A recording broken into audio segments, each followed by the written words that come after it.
Wisdom chapter 8. Indeed, she spans the world from end to end mightily, and governs all things well. Wisdom, the source of blessings. Her I loved and sought after from my youth. I sought to take her for my bride, and was enamored of her beauty. She adds to nobility the splendor of companionship with God. Even the ruler of all loved her, for she leads into the understanding of God, and chooses his works. If riches are desirable in life, what is richer than wisdom, who produces all things? And if prudence is at work, who in the world is a better artisan than she? Or if one loves righteousness, whose works are virtues? She teaches moderation and prudence, righteousness and fortitude. And nothing in life is more useful than these. Or again, if one yearns for wide experience, she knows the things of old, and infers the things to come. She understands the turns of phrases, and the solutions of riddles. Signs and wonders she knows in advance, and the outcome of times and ages. Wisdom as Solomon's counselor and comfort. So I determined to take her to live with me, knowing that she would be my counselor while all was well, and my comfort in care and grief.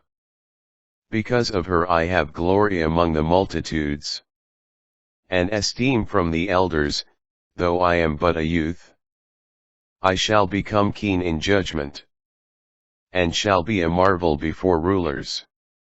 They will wait while I am silent and listen when I speak. And when I shall speak the more, they will put their hands upon their mouths. Because of her I shall have immortality, and leave to those after me an everlasting memory. I shall govern peoples, and nations will be my subjects.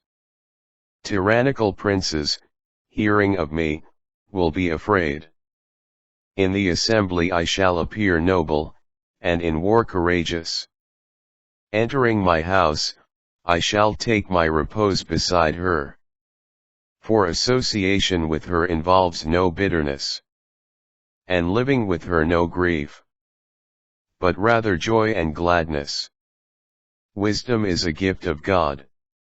Reflecting on these things, and considering in my heart, that immortality lies in kinship with wisdom, great delight in love of her, and unfailing riches in the works of her hands, and that in associating with her there is prudence, and fair renown in sharing her discourses.